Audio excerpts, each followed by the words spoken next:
자, 이어서 삶은 첫 번째 경험에서부터 이게 태어나면 뭐든지 다 첫 번째 그 경험이 있잖아요. 그죠?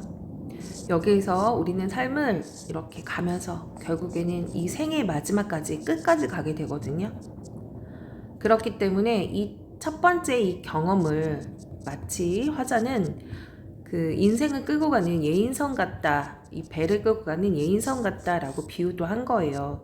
자, 이것이 있기 때문에 두 번째, 세 번째, 네 번째, 그리고 우리의 삶의 끝까지가 오는 거죠. 만약에 이것이 없었다면 우리는 뭐 끝까지 가지 못하겠죠. 뭐든지 다 첫 번째 경험은 있으니까요. 그죠? 그래서 그만큼 그것이 나에게 소중할 수 있더라 라는 얘기를 하는 거야. 때로는 그 첫 번째 경험이 무조건 좋을 수는 없을 수도 있어. 굉장히 두려울 수도 있거든요. 이제 어린이 되기 전 우리가 이제 수능을 보는 그 첫 번째 경험, 사실 미루면 미루고 싶은 그런 경험이잖아. 힘들잖아. 하지만 첫 번째가 있다면 두 번째, 세 번째 삶은 계속해서 반복이 되거든요. 그리고 그렇게 해서 생일 끝까지 가는 거거든요. 자, 그러면 다시 한번 보겠습니다. 이 시에서 결국에 화자가 첫 번째라고 얘기한 것들은 무엇이가 있나? 잠 시에서 비교해보자면 아침에 우연히 들었던 노래, 첫 떨림, 첫 경험, 첫사랑, 첫 눈물 등이 있더라. 자, 그러면 질문 배달은 넘어가고요. 자, 무엇을 보냐? 그래서 이 시의 화자는 뭘 얘기를 하고 싶은 거냐? 그런 첫 번째 경험을 통해 우리의 일상의 삶을 한번 다시 돌아보고 그만큼 나의 삶에 있어서 첫 번째 그 경험이 중요하고 마음가짐이 중요하다라는 것을 얘기를 하고 싶지 않았을까라는 거죠. 자, 우리 여기서 만약에 이것을 읽고 답한 친구를 고르세요 라고 한다면 요거 좋은 예시가 될 수 있겠네요. 나의 첫 번째 경우가 관련한 경험을 생각해보고 그 의미를 생각해보래요. 첫 해외여행은 나에게 낯설었지만 그 다음부터는 내가 어떤 자신감이 생겼다라는 거죠. 그만큼 나의 첫 경험, 첫 번째가 굉장히 내 삶에 어떤 영향을 주었다라는 걸 얘기하는 거죠.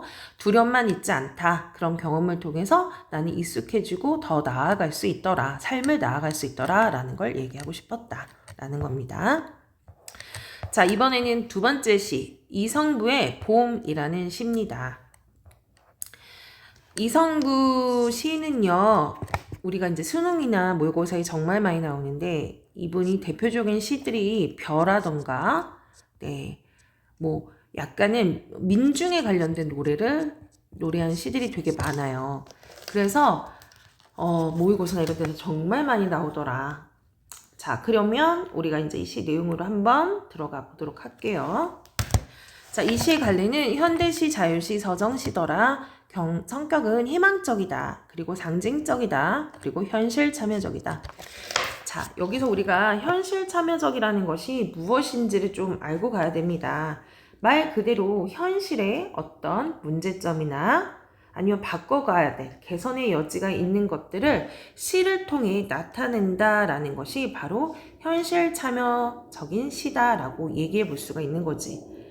시라고 해서 무조건 그냥 아름다움만 담는 시만 있는 것이 아니거든요. 좀 더 우리가 살고 있는 이 세상의 어떤 현실을 좀 시를 통해서 개선하고자 하는 이런 마음이 있다면 이것을 시로 통해 표현을 하는 거야. 그래서 그것을 우리가 현실 참여시다라고 얘기해 볼 수가 있습니다. 그렇게 어려운 뜻은 아니겠죠? 자, 그 다음 주제는 봄에 대한 기다림을 다루었고요. 다가올 새로운 시대에 대한 신념을 다루고 있더라. 자, 그리고 이 시의 특징은 봄을 사람처럼 의인화하여 상징적으로 나타냈고요. 계절의 순환의 당위성을 신념의 근거로 삼았다. 그리고 단정적인 어조, 단정적인 어조는 무엇이냐?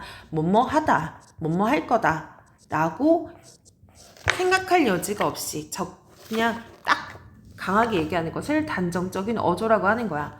이 어조를 왜 쓰는 거죠? 그만큼 화자가 그렇게 될 거라는 믿음이 있기 때문에 이런 말투를 쓴다라고 보겠죠. 자, 그러면 서울의 봄. 선생님이 갑자기 왜 서울의 봄을 얘기를 했냐면 그 영화가 있었어. 서울의 봄. 옛날에 그 전두환 관련해서 그런 게 있었는데 그 영화가 있었죠. 거기서 이제 결국에는 이 서울의 봄이라는 봄은 어떤 민주적인 사회가 언젠가 올 거라 이런 의미거든요. 그래서 사실은 이 시에서도 이 봄이라는 이미지가 그거와 좀 더 가깝다.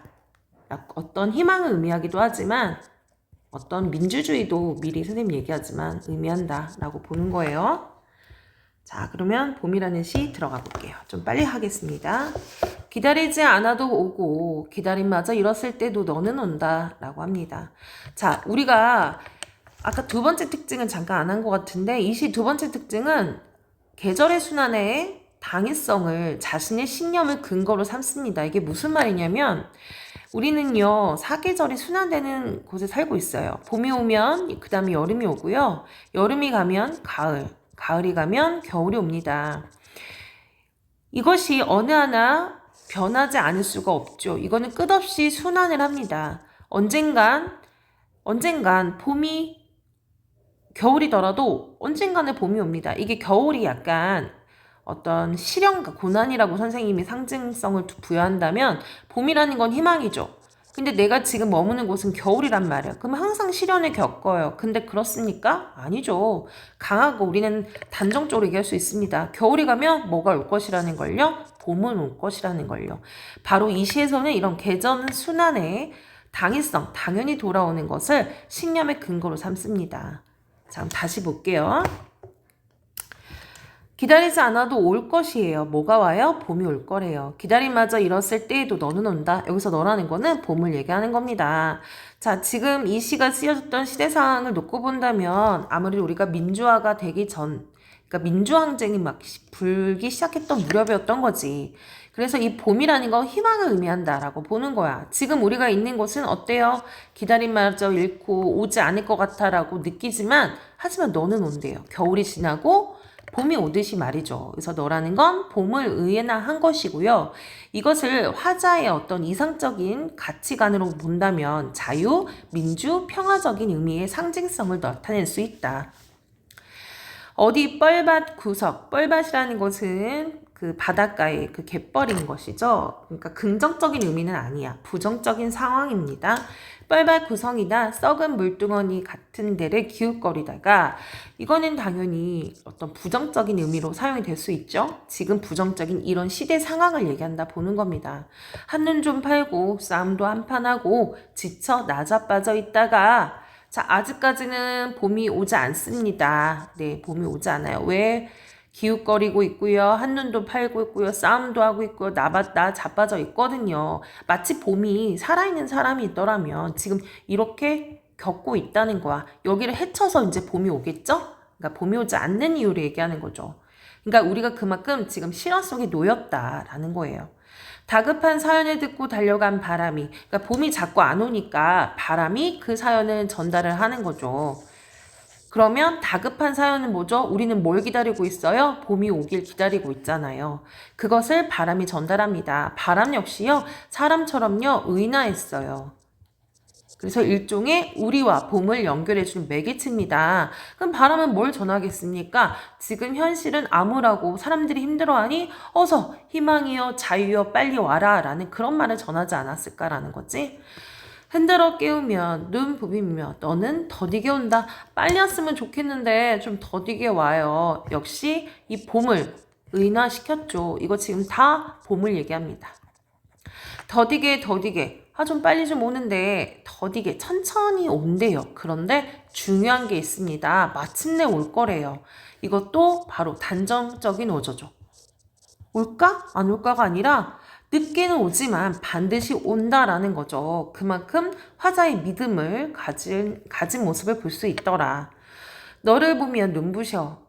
일어나 맞이할 수가 없다. 자, 그 봄, 자유, 희망, 그 봄을 화자는 보면 일어나 맞이할 수가 없어. 싫어서가 아니야. 너무 감격해서야. 입을 열어 외치지만 소리는 굳어. 나는 아무것도 미리 알릴 수가 없다. 가까스로 두 팔을 벌려 껴안아 보는, 누구를 껴안는 거죠? 봄이 온 거야. 얼마나 기쁘겠어요? 너는 봄을 얘기하는 거예요. 먼 데서 이기고 돌아온 사람아, 뭘 이기고 돌아왔겠어? 봄이 뭘 외치고 와야 되죠? 겨울을 외치고 와야 되죠. 돌아온 사람아 역시 봄을 의인하였습니다. 그래서 이 봄이 결국에는 오잖아요. 근데 뭐를 겪고 온대요. 겨울을 거치고 우리에게 온대요. 희망, 민주주의, 그리고 자유를 가지고. 즉 우리는 이 겨울을 어쩌면 봄과 같이 겪으면서 벗어날 수 없는 이런 현실의 안담함을 느끼죠. 그죠? 막 가령 예를 들어서 이 시에서는 뭐 독재 정치를 얘기할 수도 있고요. 그쵸. 자유의 어떤 권리를 빼앗은 지금 이런 시대 상황을 의미한다고 볼 수가 있는데 우리는 지금 겨울을 같이 겪고 있잖아요. 하지만 우리는 믿습니다. 어떻게 믿죠? 뭐가 올 거라는 걸? 봄이 올 거라는 걸요. 즉 우리에게 자유, 민주주의, 희망을 줄 봄이 올 거라는 걸 믿습니다. 왜? 계절은 그렇게 순환하니까요. 자, 그럼 이 시의 내용이 여기까지 정리가 됐고요. 그럼 다시 한번 화자, 이 시에서 말하는 화자는 봄의 모습을 어떻게 표현을 했을까요? 봄을 의인화했어요. 사람처럼요. 그리고 화자의 기다림과는 상관이 없이 더디게 옵니다. 더디게 와요. 우리는 그래서 무척 기다려야 돼요. 하지만 반드시 옵니다. 그래서 그 반드시 와서 기다려서 만나 얼마나 눈부시겠어요? 그런 눈부신 존재로 표현하고 있다. 결국에 화자는 이 봄이라는 시를 통해 말하고자 하는 바가 무엇이냐? 봄은 화자가 추구하는 바로 이상적인 가치입니다. 여기서 이상적인 가치라는 건 민주주의, 자유, 평화를 얘기한다라는 거죠.